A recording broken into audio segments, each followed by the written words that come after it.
दोस्तों, एक और नया दिन और मैं बलजीत परमार हाज़िर हूँ एक नई कहानी, एक नया किस्सा लेकर। आज आपको लेकर चलेंगे बड़ौदा, जहाँ से एक बहुत ही सेंसेशनल केस सामने आया था। ऐसा केस जिसमें एक कत्ल तो हो जाता है, लेकिन उसकी लाश और उसका मोबाइल फ़ोन, जो बहुत अहम पीस ऑफ एविडेंस था, वो 6 साल गुजरने के बाद आज तक नहीं मिला। लेकिन अच्छी बात ये हुई कि जिन लोगों ने उसका कत्ल किया था, उस केस की इंक्वायरी उसी राज्य की दूसरी पुलिस ने की और ये कत्ल करने वाले को और नहीं, पुलिस के ही 6 अधिकारी निकले। शक के बिना पर एक आदमी को अरेस्ट किया जाता है या इलीगल कस्टडी में लिया जाता है। एक डायरी एंट्री तो बनाई जाती है पुलिस स्टेशन में कि हम इस आदमी को चोरी के इल्ज़ाम में शक में लेके आए, और उसके बाद उसका गुनाह कबूल करवाने के लिए उस आदमी को बुरी तरह से पुलिस स्टेशन में पीटा जाता है, मारा जाता है। और ये शख्स बेचारा 62 साल की उम्र का बुज़ुर्ग था, सीनियर सिटीज़न था। वो इतनी मार बर्दाश्त नहीं कर सका और मर जाता है। उसके बाद पुलिस वाले मिलके उसकी लाश को और उसके मोबाइल फ़ोन को ठिकाने लगा देते और पुलिस स्टेशन का रिकॉर्ड से छेड़छाड़ भी करते हैं। डायरी एंट्री डिलीट कर दी जाती है, अदालत में केस फाइल करके वो इंक्वायरी बंद भी करवा दी जाती है। और उसके बाद उसकी मौत होने के बाद एविडेंस डिस्ट्रॉय करने के इरादे से उसकी बॉडी को और मोबाइल फ़ोन को एक जगह पे जाके पानी में बहा दिया जाता है। बहुत कोशिश की गई बाद में ढूंढने की, लेकिन कुछ मिला नहीं। ये बहुत ही संगीन केस था जिसने एक बार पूरे गुजरात को हिला के रख दिया था। लेकिन उसका बेटा बाबू शेख का, सलीम जिसका नाम है, उसने ये लड़ाई अपने बाप को इंसाफ दिलाने की लड़ी। उसने गुजरात हाई कोर्ट में हैबियस कॉर्पस पिटीशन किया और उसके बाद हाई कोर्ट ने स्टेट सीआईडी क्राइम को केस सुपुर्द कर दिया और 6 महीने में इसकी कार्रवाई पूरी करने की सिफारिश की। और अच्छी बात यह है कि जल्दी इस केस का फैसला भी आया और 6 के 6 पुलिस वालों को सज़ा हुई, जिनमें से कुछ को मरने तक जो उम्र कैद होती है उस किस्म की सज़ा भी हुई। दोस्तों, ये केस ऐसा है जिसको हम कस्टोडियल डेथ केस कहते हैं। पुलिस की सुपुर्दगी में जो 3rd डिग्री टॉर्चर से लोग मारे जाते हैं। एक ज़माने में पंजाब बदनाम था इस काम के लिए। आज भी 25-25, 30-30 साल बाद उस समय जो लोगों को पुलिस ने पीट पीट के मारा था और उनकी लाशें आज तक नहीं मिली, ऐसे बहुत से लोगों को उम्र कैद की सज़ा हुई है, कुछ को कम भी हुई है। लेकिन पिछले कुछ सालों में बहुत से ऐसे पुराने केस खुले हैं, ख़ास तौर पे वो जिनकी investigation high court, Punjab Haryana high court ने सीबीआई को दी थी। तो जब बाहर की एजेंसियां, जब बड़ी एजेंसीज काम करती हैं तो वो सच निकाल के ले आती हैं। इसी तरह से गुजरात में ये कस्टोडियल डेथ केस सॉल्व हुआ, लेकिन उस परिवार को अभी तक शांति नहीं है, क्योंकि वो जाने वाले के अस्थियां जो हैं, उसकी हड्डियां जो हैं, वो अभी तक नहीं मिली। वो जो आखिरी रस्म होती है दफनाना या उसका क्रियाक्रम करना, वो नहीं कर सके। वो मलाल परिवार को है, लेकिन अच्छा उनको ये लग रहा है कि अपने फैमिली मेंबर के केस में उनको दोषियों को सज़ा दिलाई और कानून ने इंसाफ दिया। ये पूरी कहानी है क्या, क्यों हुआ, उस बाबू शेख को क्यों पकड़ा, क्यों मारा, ये सब कहानी हमारे बड़ौदा से हमारे सहयोगी मनोज कुमार बड़ौदा में रहते हैं और एक प्राइवेट डिटेक्टिव का काम भी करते हैं। इनकी डिटेक्टिव एजेंसी है। बहुत सालों से बड़ौदा में सक्रिय हैं। बड़े बड़े केसों को सॉल्व करने में इन्होंने लोगों ने इनकी हेल्प भी ली। लोकल पुलिस और स्टेट की पुलिस के साथ भी अच्छे रिश्ते हैं और बहुत मेहनती इंसान हैं। उन्होंने काफ़ी मेहनत करके ये हमारे साथ संपर्क किया कि गुजरात में कुछ ऐसे सेंसेशनल केसेस हुए थे जिनकी बात होनी चाहिए। हमारे क्राइम के स्टूडेंट्स जो हमारी चैनल देखते हैं उन तक एक मैसेज आए कि सिर्फ मुंबई ही नहीं, बाकी देश के बाकी प्रांतों में भी जो सीरियस क्राइम होता है उसकी कवरेज भी होनी चाहिए। तो ये मनोज जी आज आपको ये किस्सा सुनाएंगे, पूरा सुनिए और उसके बाद बात करते हैं आगे की। यह घटना 2019 दिसंबर से लेकर 2020 जुलाई तक की है। ये घटना गुजरात के बड़ौदा शहर के फतेहगंज पुलिस स्टेशन की है। उस पुलिस स्टेशन में पुलिस इंस्पेक्टर के तौर पर Dharmendra Singh, police sub inspector Dashrath Rabari और 4 कांस्टेबल योगेंद्र सिंह, राजेश, पंकज भाई और हितेश भाई, ये फतेहगंज पुलिस स्टेशन में अपनी ड्यूटी पे तैनात थे। वहाँ पर उनकी ड्यूटी होती थी। और इस कहानी में ये देखना है कि ये 6 पुलिस वाले किस तरह से अपने एक क्राइम को छुपाने के लिए उसी पुलिस स्टेशन में आरोपी बन गए। उसी पुलिस स्टेशन में इनका रिकंस्ट्रक्शन हुआ और वो आज तक जेल के अंदर है। उनका कोर्ट में केस चल रहा है। इस कहानी में बाबू शेख नाम का एक व्यक्ति था जो 2019 के अंत में दिहाड़ी करने के लिए अहमदाबाद से बड़ौदा आया था। बेसिकली वो तेलंगाना के एक ज़िले का था, मगर वो मेहनत मजदूरी करने के लिए महाराष्ट्र और गुजरात के कई प्रमुख शहरों में दिहाड़ी मजदूरी करने जाता था। उसके साथ में उसका एक पारिवारिक मित्र इब्राहिम खान भी था। ये लोग किराए की साइकिल लेकर चादर और कंबल बेचने का काम सोसाइटियों में किया करते थे। 2020 के शुरुआती दिनों में इब्राहिम खान सयाजीगंज पुलिस स्टेशन में बाबू शेख की गुमशुदगी की रिपोर्ट देता है कि मेरा मित्र बाबू शेख कई दिनों से लापता है। सयाजीगंज पुलिस स्टेशन के पास फुटपाथ पर ये लोग रात को सो जाते थे। फुटपाथ पर दिन भर दिहाड़ी मजदूरी करते थे और फिर रात को सो जाते थे। तो पास का police station Sayajiganj police station लगता था। तो सयाजीगंज पुलिस स्टेशन में बाबू शेख की रिपोर्ट देता है इब्राहिम खान। अब बाबू शेख का लड़का जो सलीम शेख तेलंगाना में रहता था, सलीम शेख और इब्राहिम खान का कोई कांटेक्ट नहीं था।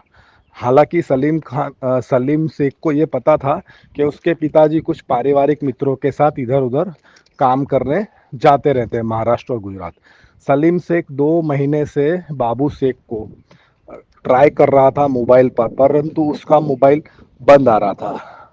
तो वो अपने परिवार के कुछ मित्रों को पूछता है कि मेरे फादर का कुछ पता है कि नहीं, कहाँ पे हैं, क्या है क्या नहीं। तो कोई पारिवारिक मित्र उसको बताता है कि लास्ट में वो बड़ौदा में था इब्राहिम खान के साथ। तो सलीम शेख इब्राहिम खान का मोबाइल नंबर लेके उसको कांटेक्ट करता है। तो इब्राहिम खान बताता है कि आपके पिताजी कई दिनों से लापता है। मैंने सयाजीगंज पुलिस स्टेशन बड़ौदा में उनकी रिपोर्ट दी हुई है। उसके बाद सलीम शेख अपने पिताजी को ढूंढने के लिए बड़ौदा आता है। बड़ौदा आने के बाद जब वो सयाजीगंज पुलिस स्टेशन में जाकर मिलता है तो कहते हैं कि भाई हम उनकी खोजबीन कर रहे हैं, जैसे ही मिलेगा ऐसे आपको हम बता देंगे। बाद में इब्राहिम खान से ज़्यादा पूछताछ करने में ये पता चलता है कि बाबू शेख को फतेहगंज पुलिस स्टेशन में इंट्रोगेशन के लिए बुलाया गया था, क्योंकि फतेहगंज पुलिस स्टेशन के एरिया में एक सोसाइटी में चोरी हुई थी। उस चोरी की वारदात में बाबू शेख पर फतेहगंज पुलिस स्टेशन को शक हुआ था। एक्चुअली में शक हुआ था सोसाइटी का जो जिसके घर पे चोरी हुई थी उस मकान मालिक को, क्योंकि उस मकान मालिक ने सीसीटीवी कैमरा देखा। तो सीसीटीवी कैमरा में बाबू शेख साइकिल लेके आते जाते कई बार दिखा गया रेकी करते, और वो ऐसा बताते कि कंबल और चादर बेचने का काम करता था। तो फतेहगंज पुलिस स्टेशन ने उसको इंट्रोगेशन के लिए बुलाया। तो जब फतेहगंज पुलिस स्टेशन ने बाबू शेख का क्राइम रिकॉर्ड चेक किया तो ये पता चला कि बाबू शेख इसके पहले भी कई चोरी की वारदातों में शामिल था और जा चुका था अंदर जेल में। उसके खिलाफ रिपोर्ट हो चुकी थी। तो पुलिस वालों ने उसको 3rd डिग्री से उसको इंट्रोगेट करने का स्टार्ट किया।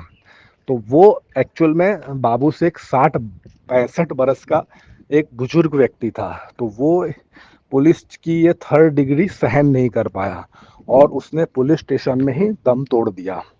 उसके बाद पुलिस स्टेशन के ये पुलिस अधिकारी आनंद फानंद में थोड़ा सा हड़बड़ा गए और हड़बड़ाहट में इन्होंने क्या किया कि बाबू शेख की लाश और बाबू शेख का मोबाइल वो दोनों गायब कर दिया। और जो पुलिस की डायरी में वो होता है उसमें ये बता दिया कि हमने बाबू शेख को पूछताछ के बाद उसको हमने छोड़ दिया और उस पर बाबू शेख की जाली साइन कर दी। उसके बाद कई दिनों से जब लापता था तो इब्राहिम खान ने सयाजीगंज पुलिस स्टेशन में तपास करवाई थी कि भाई ये गायब है। और जब सलीम शेख और इब्राहिम खान फतेहगंज पुलिस स्टेशन में गए तो वहाँ के कर्मचारियों ने ये बता दिया कि हमने बाबू शेख को छोड़ दिया था, ये रही उसकी साइन। उसके बाद सलीम शेख और इब्राहिम खान कई बड़े पुलिस अधिकारियों को मिलते हैं, आला अधिकारियों को मिलते हैं, मगर उनको सही जवाब नहीं मिलता है। वो यही बताते हैं कि फतेहगंज पुलिस स्टेशन से उसको हमने छोड़ दिया था और वो कई चोरी की वारदातों में शामिल है, तो पता नहीं इधर उधर कहीं हो गया। थक हार के सलीम शेख गुजरात हाई कोर्ट में जाके रिपोर्ट देता है कि मेरे पिताजी कई दिनों से गुम हो चुके हैं, तो इसकी सीआईडी की तपास दी जाए। मुझे अंदेशा है कि मेरे पिताजी के साथ कुछ गलत हुआ है। फतेहगंज पुलिस स्टेशन में उसको बुलाया गया था।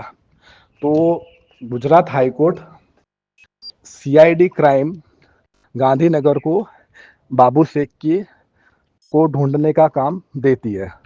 सीआईडी क्राइम के हाथ में जब ये केस आया, गांधीनगर सीआईडी क्राइम के हाथ में, तो गांधीनगर सीआईडी क्राइम ने सबसे पहले जो चोरी की वारदात हुई थी उसके मकान मालिक, फतेहगंज पुलिस स्टेशन के सीसीटीवी, फिर जो कांस्टेबल बाबू शेख को फतेहगंज पुलिस स्टेशन में लेकर गया था उसको, और सयाजीगंज पुलिस स्टेशन में जहाँ पे वो हुई थी उसकी गुमशुदा की रिपोर्ट, और बाबू शेख के मोबाइल का ट्रैक रिकॉर्ड, और ये सब जब निकाला और वो क्या कहते हैं पुलिस डायरी की जो बाबू शेख की साइन थी वो सबको मैच किया, तो उसमें उनको कुछ सही नहीं लगा।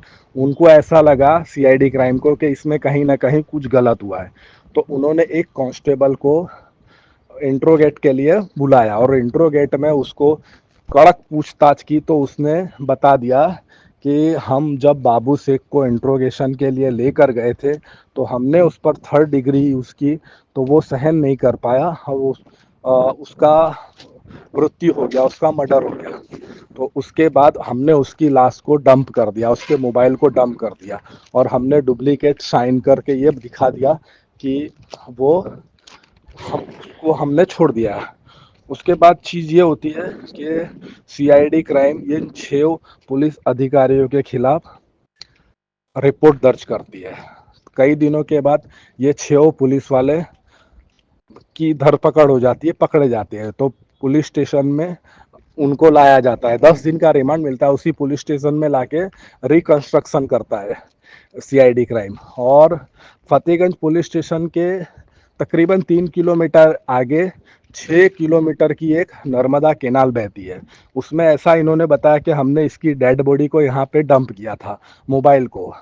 उस केनाल को में डेड बॉडी ढूंढने के लिए कॉरपोरेशन के अधिकारी, फायर ब्रिगेड के अधिकारी, एफएसएल के, सीआईडी क्राइम और स्थानिक पुलिस, इन सब ने मिलकर तकरीबन 3 दिन तक उसकी डेड बॉडी को केनाल में ढूंढा, मगर ना तो डेड बॉडी मिली और ना ही उसका मोबाइल मिला।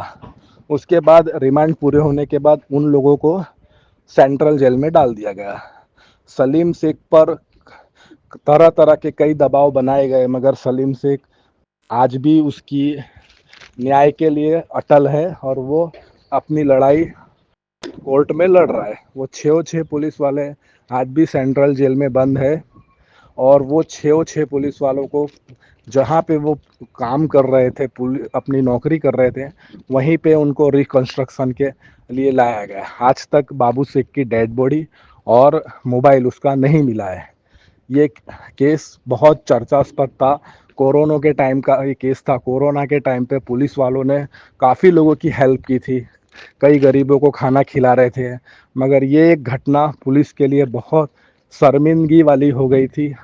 और ये कहीं ना कहीं थोड़ा सा कहने का तात्पर्य कि अगर जो सच बता देती पुलिस तो शायद उनको कुछ रियायत मिल सकती थी, परंतु वो क्राइम को छुपाने के लिए एक और क्राइम कर दिया। हर क्रिमिनल को ये लगता है कि वो बहुत शातिर है और उसका क्राइम कभी पकड़ा नहीं जाएगा, परंतु क्राइम सामने आ ही जाता है, क्राइम कभी छुपता नहीं है। Thank you. तो दोस्तों, सुना आपने कैसे वर्दीधारी पुलिस वाले एक गरीब मेहनती इंसान को, जो अपनी मेहनत करके अपनी रोज़ी रोटी कमाने की इच्छा करता है, 62 साल की उम्र में भी वो आदमी साइकिल चला के अपना कपड़े वगैरह, चादर, बेडशीट, शॉल जो भी है वो तेलंगाना से लेके आता है जहाँ उसकी फैमिली रहती है और गुजरात में आके बेचता है। तो इसी तरह से आने वाले दिनों में देश के अलग अलग सूबों में से आई क्राइम से रिलेटेड खबरें लेके फिर हाजिर होंगे। तब तक के लिए आप सबका बहुत बहुत शुक्रिया, धन्यवाद।